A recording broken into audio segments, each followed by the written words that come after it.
Pouvez-vous vous présenter et présenter votre lien avec le projet? Alors, je m'appelle Denis Sanctus, je suis directeur de la Maison familiale rurale de Charentay. C'est un établissement de formation par alternance qui possède son propre système de restauration avec 2 salariés pour 1,7 équivalent temps plein à peu près. Et donc, on sert, le principe de l'alternance fait qu'on va servir environ entre 50 et une centaine, 110 repas jour sur le temps de midi. Et puis, comme on a des élèves internes aussi, il y a des petits déjeuners, il y a des repas du soir. Quel est le lien avec le projet? Tout simplement, voilà, ça fait un moment qu'on réfléchit à comment améliorer le service de restauration et la proposition faite par la CCSB nous a paru être tombée sous le coup de l'évidence et donc voilà, ça nous a permis de nous intégrer dans cette dynamique-là. Qu'est-ce qui vous motive dans le projet et sur quoi aimeriez-vous progresser? Alors, il y a 2 axes en particulier, nous, qui nous motivent dans ce projet.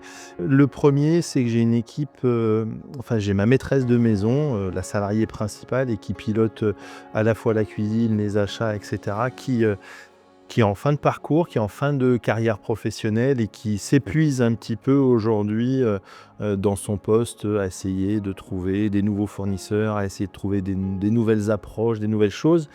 Et moi, j'ai pensé que c'était aussi un bon levier pour essayer de l'accompagner, pour essayer d'avancer dans la conduite de la restauration à la maison familiale et aussi de l'aider à progresser, de l'aider à retrouver un petit peu d'envie dans ce qu'elle fait au quotidien.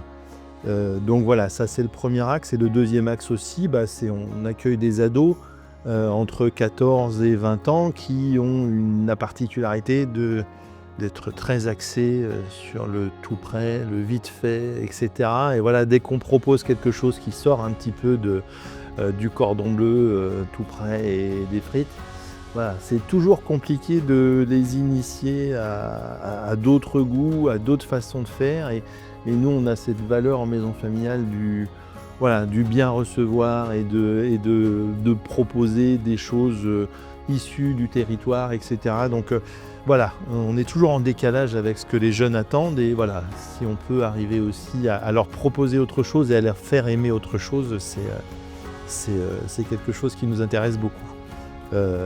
Qu'est-ce qu'on attend de l'accompagnement proposé par la CCSB? De la proposition déjà, parce que justement on est, en tout cas dans mon équipe de restauration, dans un cercle un peu fermé avec des fournisseurs pas forcément très vertueux tout le temps et j'aimerais qu'on arrive à en sortir. Donc qu'on ait des propositions dans ce sens-là, ça nous paraît très intéressant.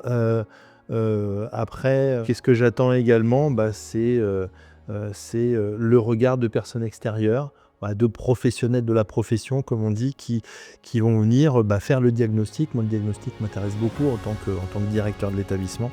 Et voilà, si derrière aussi ça peut me permettre de mettre le pied à l'étrier à mon équipe, c'est vachement bien. Puis derrière, moi, j'aimerais bien aussi arriver à fédérer aussi les jeunes autour de ce projet parce que j'aimerais bien qu'ils se l'approprient d'une certaine manière, autant sur la partie gaspille que sur la partie approvisionnement et culture du goût, etc. Le projet gaspillage alimentaire en 3 mots, pour moi, c'est le mot proposition, c'est le mot inspiration, en tout cas je l'espère, et c'est le mot ensemble. Voilà, parce que pour moi, le repas de midi, c'est un repas qu'on partage. Voilà, et j'aimerais qu'on revienne à cette valeur un peu centrale, en tout cas en maison familiale.